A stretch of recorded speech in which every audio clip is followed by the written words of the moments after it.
you so much for tuning in to this episode of Lovin Lyssa with me, Mama Bird, also known as Amanda. I am a mental health blogger and now a mental health podcaster, and I'm here to help raise awareness about mental health, the mental health struggles that so many of us go through. Some of them may be a little bit more complex, and I have people that will be coming on the show as guests to share their story with us. And I think more than anything, it helps you to know that you're not alone, that we are all going through this together. And some may have harder struggles, some may have different struggles, but that does not make it any less. This is just a time to listen to people sharing their stories. Maybe you'll be able to relate to some. Some will be coming in via Zoom call, so I'll have special guests coming in with a Zoom call. And then others are not comfortable coming on, which I totally understand. I mean, it's nerve-wracking to be on video. I get that. Like, this is, I don't know. This takes me a few takes to do something like this. So you can write in via a letter, also email. You can contact me at the end of the video. I will also be providing my email if anyone wants to write in. More than anything, this is there to show you that you're not alone. It's okay to not be okay. And most of all, it's okay to talk about it. Yeah, there's always going to be people that are going to make you feel less for sharing your story. They're going to make you feel silly, like you must be making this up, or she's exaggerating. Something I hear a lot about myself is I'm dramatic, because as a writer, I like to include detail of my story. I'm a dramatic, I hate that word, I'm a dramatic person. I talk with a lot of emphasis. Sometimes it's my anxiety that's giving me this extra emphasis, and I might be sweating like a pig and shaking inside, but they don't know that. They just see this person that's dramatic. But I want you to come on here. I want you to relate. I want you to share your stories. And most of all, I hope this helps someone out there, because that's why I'm doing it. So thank you so much for listening in, and I look forward to sharing my journey with you. All right, everyone. So I just wanted to give you a little clip before we talk to my next special guest, Dante, a friend of mine that is also a military veteran. He is going to share his story, and he has a lot of positive energy, but he is not afraid to tell it like it is. So it's a pretty great story to hear. While I was doing my resources after talking to Dante and his situation, I found a couple of things that I think could help people coming out of the military, because I know most of us are online these days, and sometimes you just don't even want to look for the information. So I think it helps to have someone to tell you a little bit about, resources out there.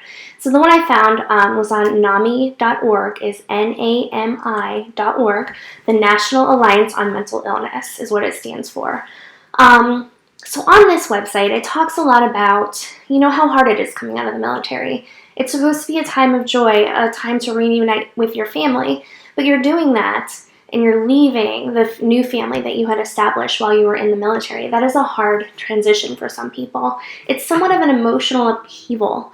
The time in service that you have changes the way you think about things going on in civilian life. That's what they call it when they come back out. I did not know that. And sometimes I thought it was almost like a negative term, but it's just the terms they use to talk about going back into the normal life that we live, not living it or being in the military. So, also they're coming out, a lot of times veterans are coming out with PTSD. Most Army veterans I've talked to have PTSD, sadly. A lot of them are not getting services and counseling that they need. So with NAMI, you can find resources for the family of the veteran, and even, of course, for the veteran. There are support groups for the veteran, support groups for youth, support groups with family programs. Now, I don't think NAMI is actually a veteran support, but I felt that doing my research, it had a lot of support for people with mental health concerns. And so this is an all-around resource for many of us, but it seemed like pretty reliable for those of us that are struggling and coming out of the military, dealing with PTSD, that feeling of isolation, because, us as civilians don't necessarily understand what they were going through in the military. And just, the changing your schedule, even the day-to-day, what you're used to. Another resource that I found was called Mission Next. Now this is an Army, or I say Army, I don't know why I always do that, a veteran resource for people that have served in the military.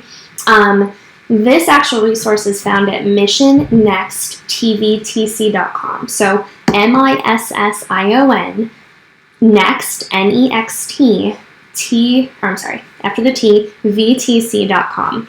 Now here you can find free, no strings attached access to coaches, hundreds of videos, online courses, etc. to help those coming out of the military to connect to resources that can help them to get back into life again and to get back into their schedule to do what they want to do with their life and moving forward. Because I think a lot of us are in that spot sometimes in our life where we're not sure which way to turn. Well, this is a resource that seems to have the things that you can need to move forward.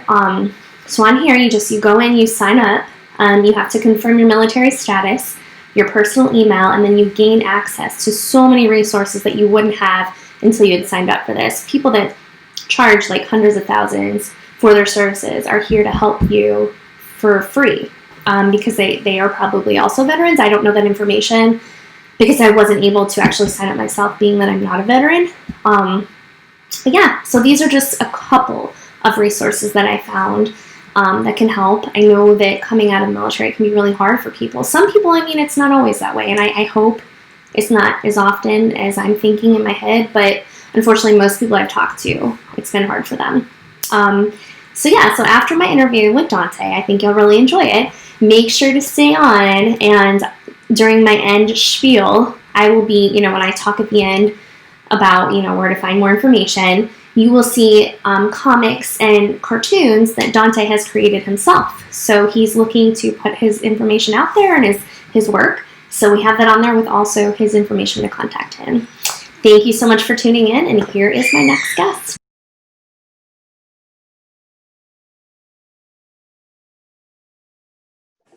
All right, thank you everyone for joining us. This is my very special guest today, Dante Beckham. He was a U.S. Marine in the infantry. His job now is the founder of BS1 Studios and Space City Cartoons, an illustrator, graphic designer, and entrepreneur. You can find him on social media at big_ham713.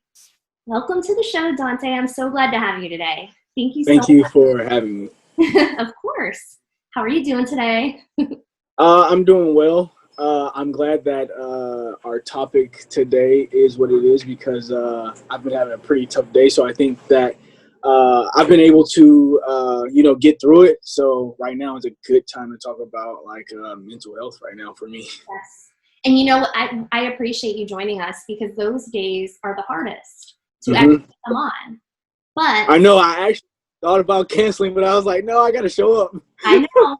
Believe me. I think both shows I've had a headache just from myself stressing myself out about it with my anxiety. But we have to do this. This is a good thing, and we're helping. We hope to help. At least one person would be enough, So to begin our discussion, this is a topic we're talking about mental health in the military and out of the military and that transition. I really appreciate talking about this. I know it's kind of like a taboo subject. Not everyone likes to talk about it. It's definitely something that needs to be talked about.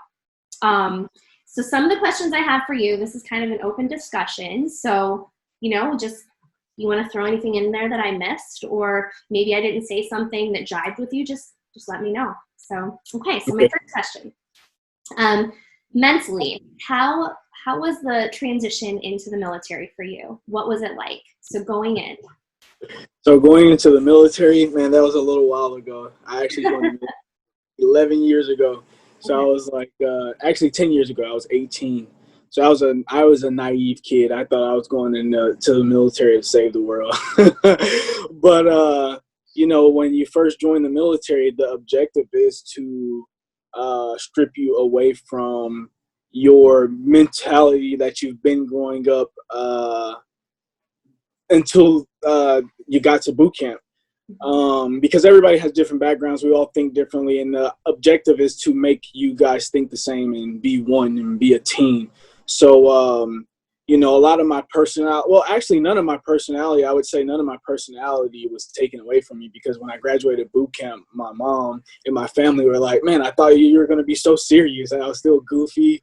I had a relative join the military, the Marine Corps, actually, a year before me. And when they went to go see her when she graduated boot camp, everybody was like, oh, she's so serious and whatnot. And, that wasn't the case for me. But, man, going to boot camp and being in boot camp and isolated from my family, I loved my family. That was very tough for me. I was a squad leader when I first joined. And they kind of fired me one day because I was crying. I didn't want anybody to know I was crying, so I wiped a tear off my eye because I was missing my family. And they were like, nah, you fired, bro. Yeah. Wow. Thank you for sharing that with us. Like, I know that to be that transparent sometimes, especially with everything surrounding the military, sometimes that's hard, but I really appreciate you sharing this. And I'm glad you didn't change, because you have an awesome personality. Thank you. So you just felt like going in, it was hard, and it was like you were lonely, missing your family. How long did it take you to feel like you were in the right place? Like, all throughout the military, I never felt like I was in the right place. I just had a mission on my mind. For the longest, I wanted to be a Marine. I wanted to prove to myself that I could do it. So really, what changed my mentality a little bit was that people just started gravitating towards me. People were like, I was really like, I started to become like, I guess, angry, because I missed my family, and instead of being sad, I would become angry, and I would like isolate myself away from people. But people, like, when I wasn't angry and upset, like, people loved to be around me. So even like these people had similar feelings, so they would get upset, they would get angry. We all like kind of, I guess, bonded through some type of trauma. But yeah, I guess what helped me or what changed is when like I started meeting other people, and we realized like, yeah, man, we all think this sucks. So we all have the same mission, is to get through it and become United States Marines. wow. Yeah, I guess I had friends to help me with my mental health in boot camp. I'm glad to hear that, because I'm not really sure. Obviously, I've not been in the military. I don't know what that's like, but I can imagine it would be really hard. And when you said that people gravitated towards you, was it kind of just like your friendly, open personality? But you had said you were angry, so were they trying to help, or did they feel that you had that, like, they could talk to you? I think that I was.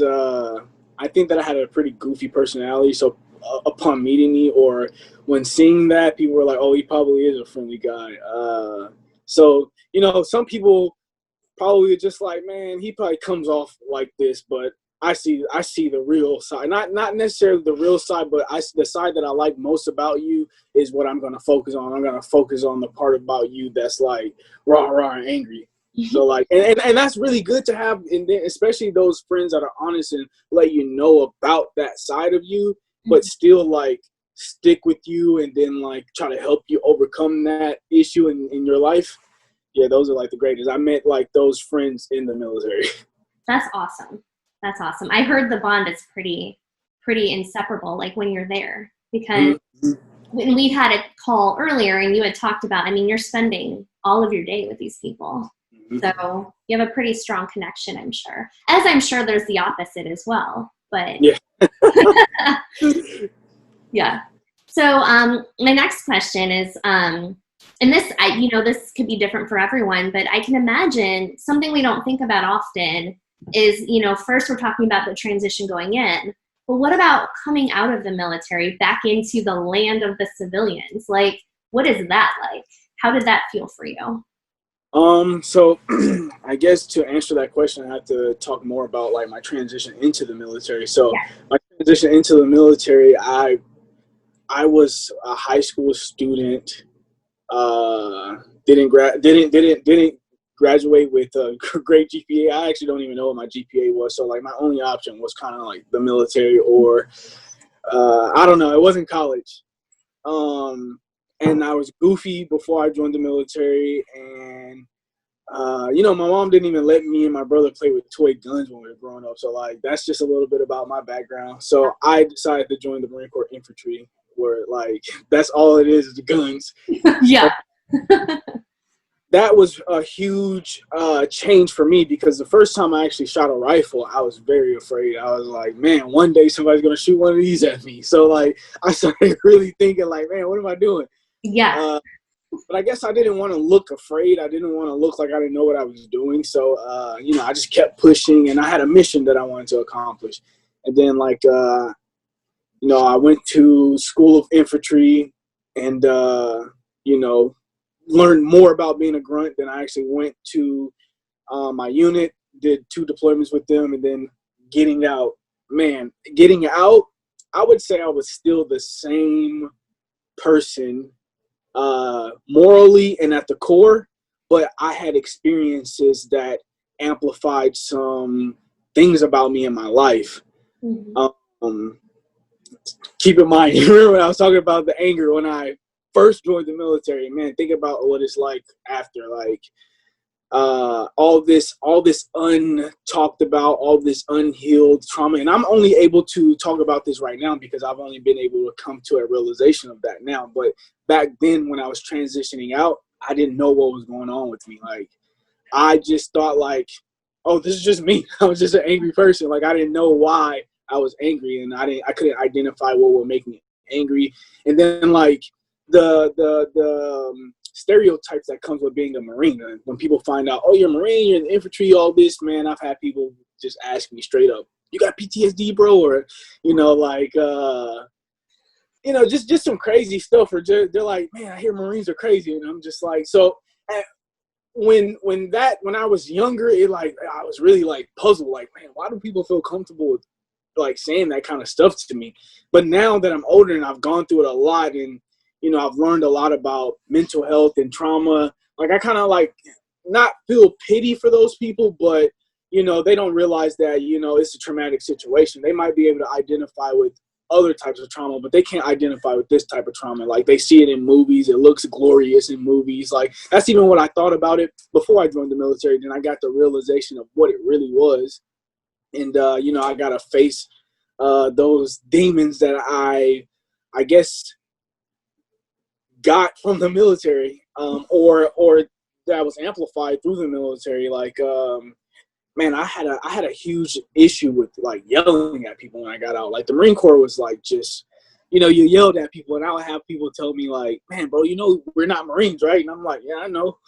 I didn't like understand, like, they mean like, yeah, bro, you can't talk to us like you talk to Marines. But, for me, it was like, why you being weak?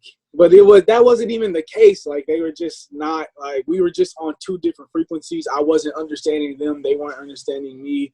And I think that we were still all going through our own traumas and learning about ourselves. I've done some pretty good studying of myself and things that I'm going through, so I'm able to like take a step back and realize, like, man, we're all just going through trauma, and we need to heal ourselves first. Yes.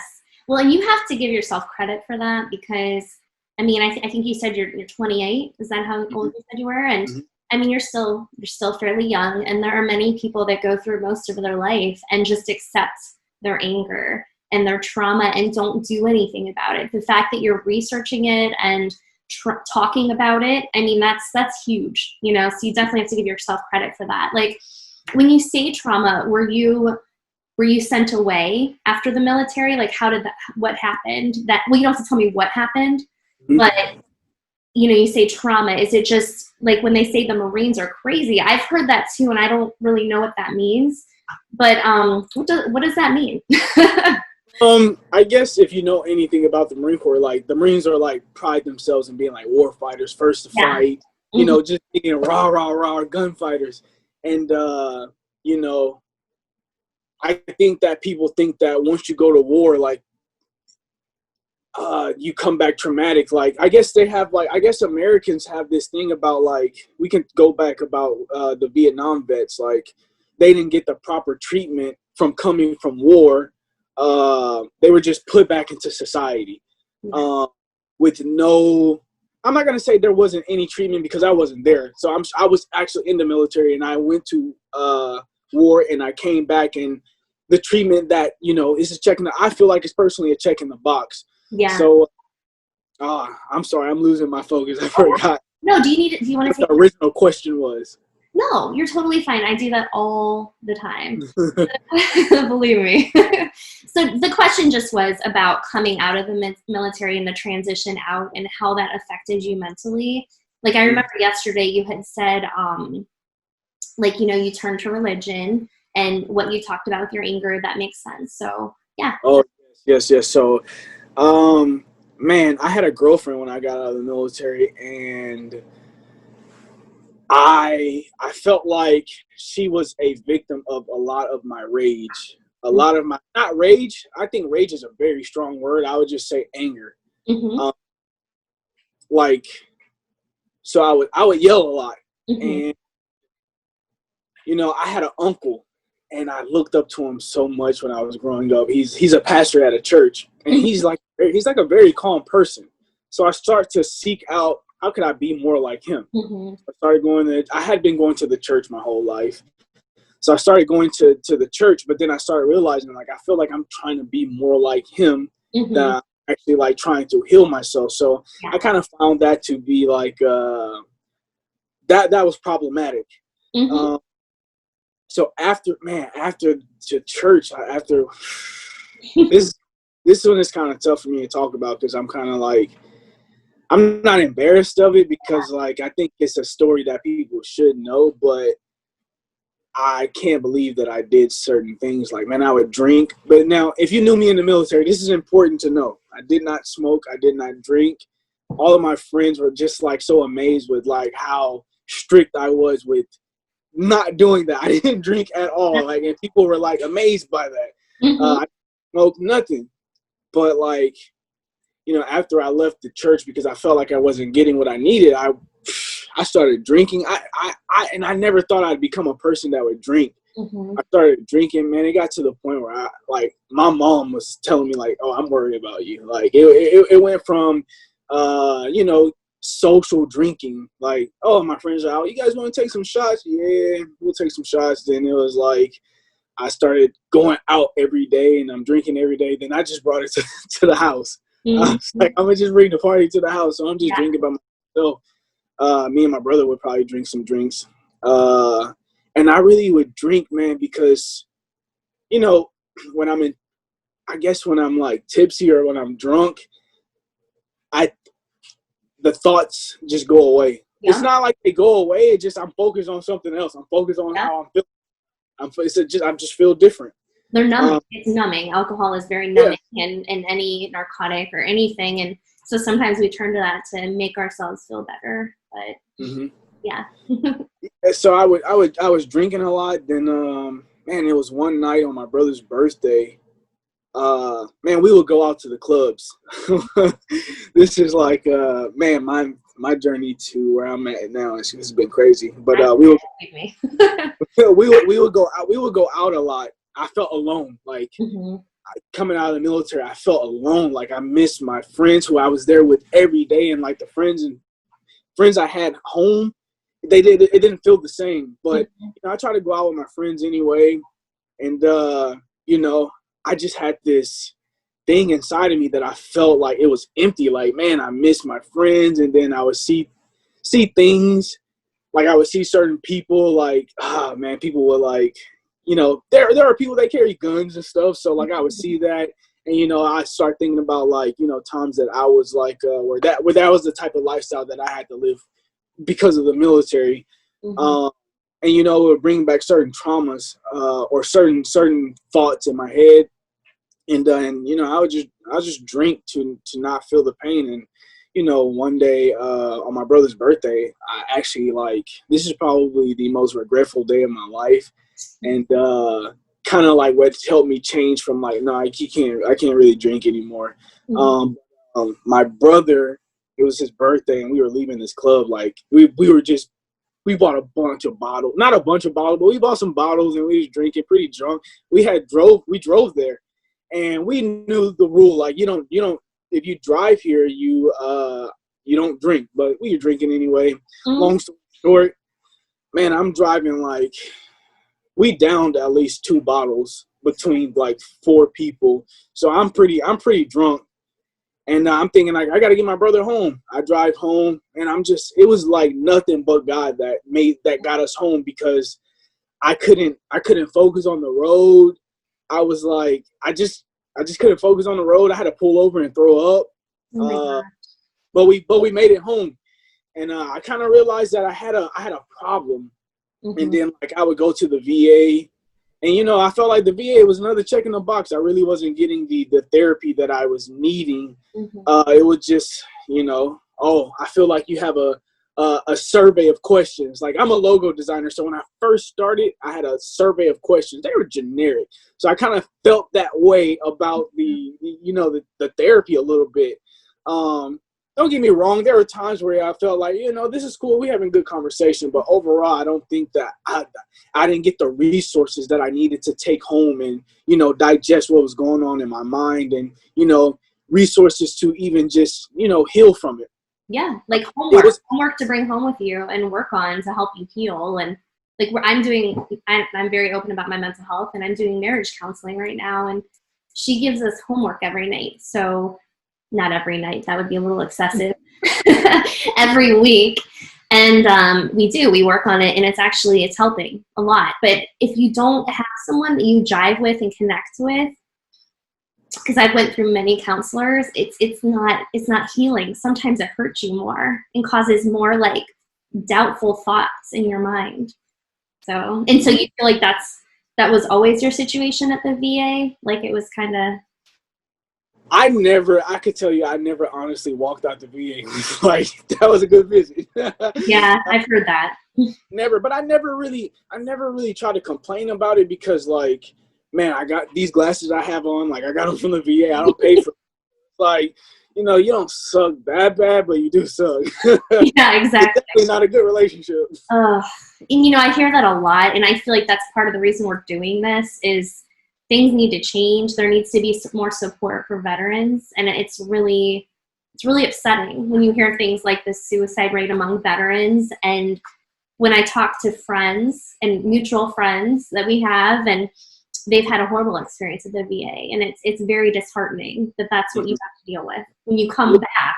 Like, you should be coming back with more resources. But the resources in the military, like medical in the military, is great. Like, I chipped my tooth in the military. I just went to the dentist the next day and they fixed it. Like, it's nothing. But at the VA, good luck.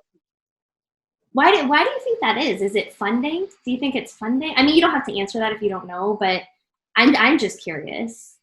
I don't really know, but you know what I did notice? Now, out of the military, they have the USO at the airport. Mm-hmm. Now, if you're in the military, you can use the facilities, and if you're retired, you can use the facilities. But if you've just been separated from the military, you can't use the facilities. So for me, it's like, dang, it's like, oh, y'all forgot about us. Like, you used us, you got what you needed, you wrung the towel dry, and it's like, all right, next. That is awful. Absolutely awful. And I'm sorry. Like, I don't even know what else to say. That's awful. But that's why we're continuing to, you just have to put awareness out there, I guess. And mm-hmm. I don't know, figure out a way to make it better. Maybe we can. I don't know. Write to our senator. I don't know. I'm not even sure if everyone has the same issue. Like, it probably could be resolved, but like, the amount of time it would take to like call and complain about the VA is like, I'm already having to wait a little while to get on the phone with the VA. So to call and complain about the VA, come on, man, is that gonna happen? Well, and I mean, I've talked to various people that have had, it's not just you, like anyone that refers to the VA that I've talked to about it has had a not good experience. So it's really sad. So when we were talking about like the stress levels of going into the military and coming out, like which one, if you were to think, was it harder going in or harder coming out? I think it was harder coming out, because going in, there's an itinerary for you. Yeah. Like you said, 4 years, and they're telling you what you're doing for 4 years.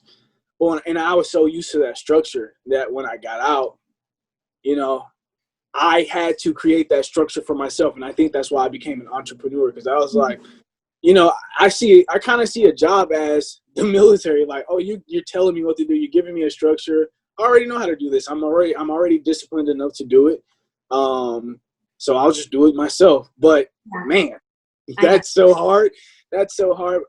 Man, yeah, the stress level definitely was harder coming out of the military. I think mainly because of the lack of structure. I had to be my own structure. Hmm. And see, me being someone that never went into the military, I think it would be the opposite. I wouldn't think it would be more stressful coming out. So that's surprising to me. But I mean, now that you're explaining it, and I've talked to other people, it makes sense. You know, it's makes sense. But so did you? So after this transition, like, did you ever want to go back to the military because of how hard it was? Why or why not? I did want to go back to the military. I wanted to go back to the military when I got out of like as soon as I got out of the military. I was like, oh man, I miss my friends. But then Yeah. I was like, I really miss the lifestyle. Yeah. Um, then when I graduated college, I really couldn't find a job. So I tried to join again. Hmm. Thank God they let I had too many tattoos now. So Really?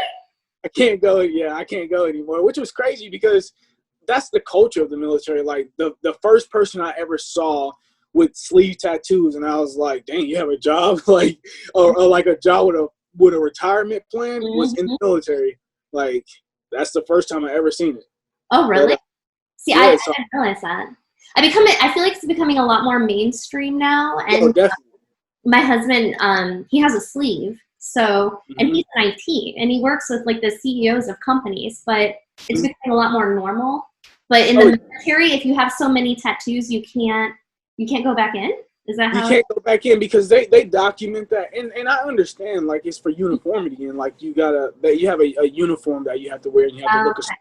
you have to look a certain way in it. So like I wasn't tripping when they were like, oh, you could. I kind of figured like I was like, man, it's a push. I was a great Marine. I got out honorably. I have a very good like I was a tier 1 Marine, so I thought the chance, and I had a degree, so I was like, man, the chances of me getting in are like greater than me not getting in. But Mhm. obviously, they Wow. didn't let me in, and thank God that they didn't because I honestly don't think that the level of mental healing that I've done, just even in the little bit of time of me realizing that I need to do it, I don't think I would have been able to do it in the military because it's always hustle and bustle. It's always move, move, move. And there's never any time to sit and reflect on like, dang, my mental is really like being affected by what's going on right now. Wow. Wow. I mean, and I can understand that. Like my mental health is all over the place and I struggle pretty bad. So, but I can't even imagine going into a situation like that with my mental health being the way it is at times. So it's interesting that you recognize that. So now what I want to talk about, so we talked about like everything going in and coming out, but now that you're out of the military and you have your job, so let's talk a little bit about that because I would love to display some of your work at the end of the video and kind of promote it. So Okay. yeah, so let's talk a little bit about what your mission is and what you're doing. I would love to hear Oh, so I kind of have like two different businesses, it. but they kind of merged. But uh, so originally an artist. I've been an artist my whole life. The military and college has like kind of transformed me into an entrepreneur. Mm-hmm. Uh, because I love art, so I'm in the art business. So I have two companies. One is BS1 Studios. That's short for Be Someone. Be Mm-hmm. Someone Studios. It's pretty much I guess an not I guess, but it's an advertising and marketing agency. But mainly, I'm a curator. Mm-hmm. I have a network of artists and a network of entrepreneurs because I am both. So I've created this community of people where I can connect them with each other. What I believe what separates businesses from businesses is their uniqueness. What makes you how you operate, what you look like, and I think all of that is from an artist perspective. Not a lot of entrepreneurs are um, artists, so I connect the entrepreneurs with the artists. That's And cool. then my other business is called Space City Cartoons.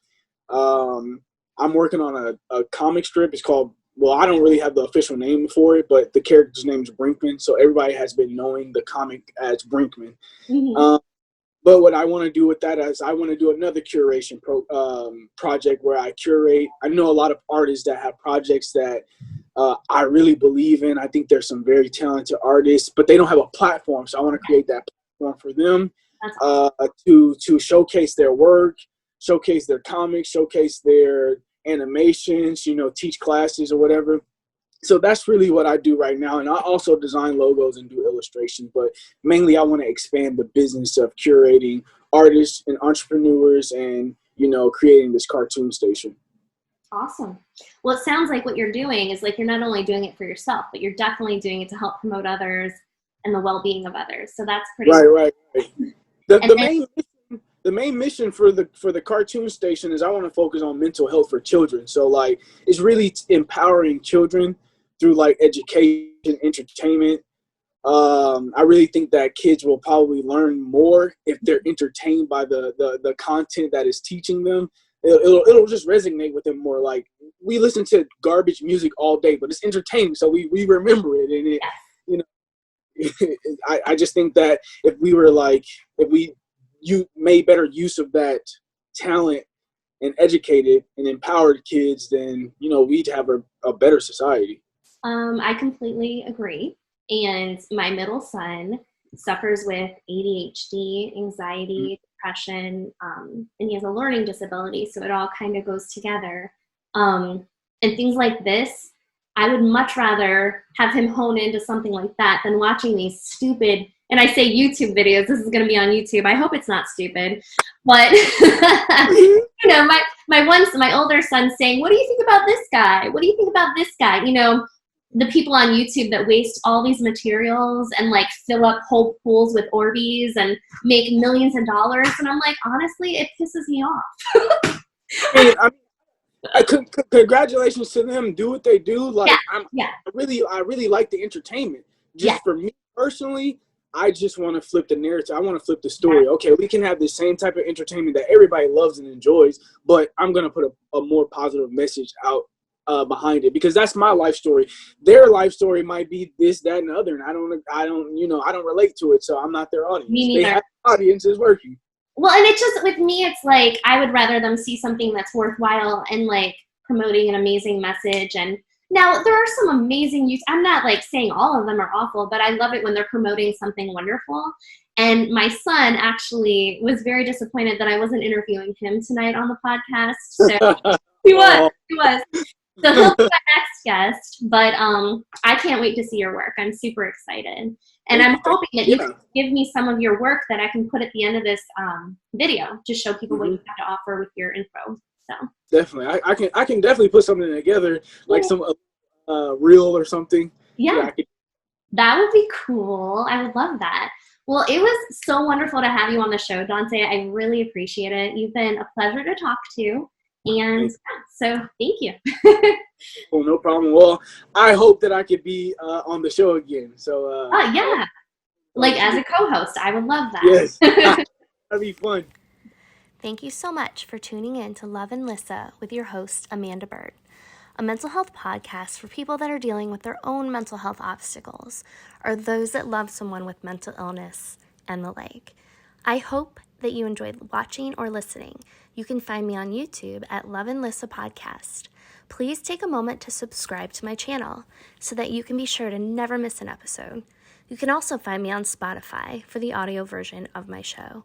And while I'm at it, why not hop on over to my mental health blog at awordformamabird.com for even more raw and honest content. Have a wonderful day, and remember, it's okay to not be okay. It's okay to talk about it, and it's okay to reach out. Until next time. I got the hungry, so crazy.